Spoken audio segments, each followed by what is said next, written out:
我是瓜皮儿，闪电侠第6季前情提要。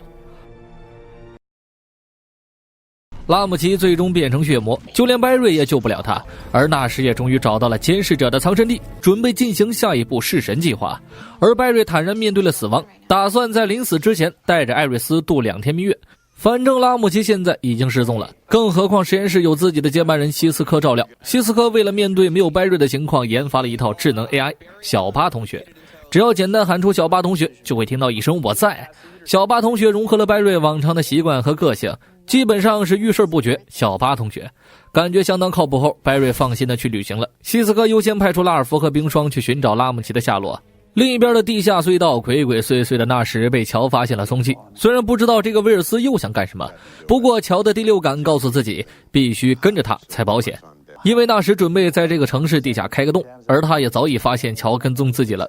地面上停着的警车简直扎眼，两个人还没多说几句，纳什一个意外震塌了地道，哥俩被埋在了石堆里面。硝烟过后，两个人瞪眼一看，唯一的出口已经被堵上了，手机也没讯号，过不了多久氧气也会被消耗精光。乔坚信小队会来救他，再不济警长失踪了，警局也会派人来。可纳什却只相信自己，说完掏出他娘的意大利激光炮，开完枪就后悔了，因为平行宇宙的频率不一样，这一枪非但没救了命，还因为爆炸把氧气消耗的差不多了。两个人最多还剩下40分钟可以呼吸。同一时间，冰霜还在寻找拉姆齐的下落，冰霜托诺瓦克帮忙盯梢，却还是来晚了一步。拉尔夫发现冰霜开始独自行动，知道他是因为自责才这样的，告诉他要对伙伴有信心。冰霜突然想到了什么，离开了现场。地下的乔和纳什已经开始逐渐缺氧，纳什已经因为四处寻找出口开始头晕目眩了，一直坐在一旁的乔还留有一丝力气。乔指责他太自私，不相信任何人，就像当初的自己。艾瑞斯的亲妈离开自己的时候和他一样，伤心的他大骂上天对自己不公，伤心过度以至于无法给女儿做饭。当他打开门的时候，所有邻居都站在门口，有的拿着食物，有的拿着生活用品。那一刻开始，乔对任何人都有了希望。纳什对此有了感触，乔又讲起了儿子白瑞的事儿，一个狗屁监视者非要弄儿子死才能拯救宇宙。纳什突然兴奋了，因为乔他们已经见过监视者了。说着说着，乔开始陷入昏迷。突然石堆中钻出一个拉尔夫，他发现一直联系不上乔，就一路找到了警车，跟着纳什留下的踪迹一点点摸到了地下，两人这才得救。与此同时，冰霜的办法就是变回凯瑟琳，和拉姆齐来一场朋友之间的 talk。 拉姆齐到了这会儿还想着拉凯瑟琳一起为明契约提供永生的机会。拉姆齐已经掌握了自己血魔的能力，只要有新的血液，他便可以长生不老，便可以逃脱自然规律。凯瑟琳想劝他投降，做回真正的自己，可拉姆齐已经变了，他警告凯瑟琳，下次见面我不会这么手软。此时希斯科还在梦乡之中，突然他开始梦游，开始剪自己的头发，惊醒后发现居然不是梦。卡米拉说，你都这样好几天了，天天晚上都梦游。刚冷静下来想继续睡觉，前任的老爹乔西突然来到了他们的面前，希斯科还以为他是来叙旧的。乔西坐了许久才说了一句话，吉普赛死了。希斯科瞬间懵了。几天前吉普赛去追捕一名叫做回声的高级黑客，没有人知道回声的真正面目。吉普赛查出了真相，可他也因此死了。他们用于限制疑犯的屏障最后一次触发是在地球1，杀死女儿的凶手就在这个星球。乔西是希望振波能帮自己报仇，可他不知道希斯科早就抹除了自己的超能力。乔西告诉他，振波的能力很特殊，随便抹除的话会引起精神混乱，比如梦游或者出现幻觉。虽然没有震波能力，但希斯科是个科学天才，他直接询问小巴同学，得到的答案是去一趟案发现场。为了不让乔西触景生情，希斯科打算自己去看看。乔西欣慰地感谢了希斯科。卡米拉陪着希斯科一起来到了现场，现场已经被地球19的特工们保护了起来。其领队扎克对希斯科早有耳闻，甚至还充满敌意。也许是因为吉普赛的缘故，现场他们发现了能量弹壳，这种东西专门用在跨音速分子枪上。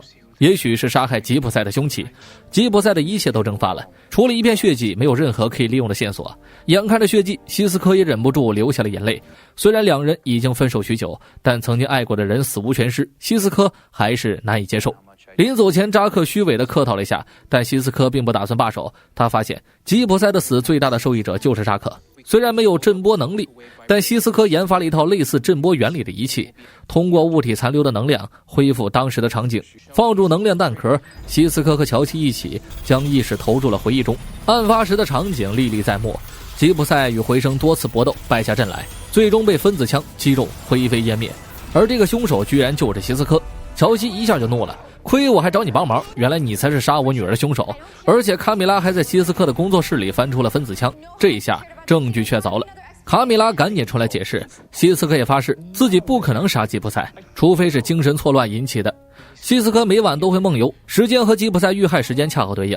乔西的心立马凉了，他告诉希斯科，我今天不止死了一个女儿，我也失去了你这个儿子。乔西给希斯科1个小时时间办理后事，之后去地球19自首。希斯科对自己失去了信心，这样的自己有什么资格接替拜瑞？如果连神志不清楚还保护个鸡毛的城市。希斯科已经决定去自首了，卡米拉不停地鼓励着他。希斯科突然想起了什么，赶回到仪器跟前查看后台数据，有人篡改了自己的程序，然后将一切伪装成了精神混乱。希斯科密谋了一个碟中谍计划，他开始记录自己的遗言。1个小时一到，特工将他团团围住，扎克和穿梭者一起逮捕了他，而这只是一个全息影像。希斯科的目的就是困住所有人，骗他们打开了屏障，这样自己就能寻找企图逃出地球1的人。希斯科来到了能量波动最符合数据的地方，果不其然，回声就在此，因为他正准备逃跑。回声长得和希斯科一模一样，这也是吉普赛发觉真相的时候分心的原因。一切线索希斯科都串联了起来，回声仗着自己长得和希斯科一样，把分子枪放到了实验室里，还篡改了数据，让希斯科晚上产生梦游。作为希斯科的二重身，回声完全可以轻松办到这些。回声开始讲述吉普赛的死亡细节，借此击溃希斯科的内心，然后趁希斯科不备偷袭得手。单凭格斗，希斯科必输无疑。回声趁机抢夺了分子枪，打算让希斯科下地狱。可这正中希斯科下怀，希斯科将分子枪改造成了遥控开关，只要扣动扳机，就会被困在屏障里。来之前他就想好了一切。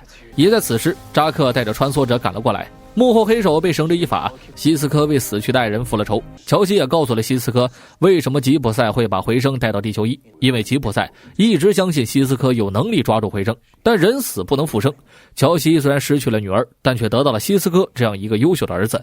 一切仿佛归于平静，拜瑞也旅行归来。希斯科把小巴同学彻底报废了，因为他要相信自己的直觉，这也是吉普赛用命让他领悟的东西。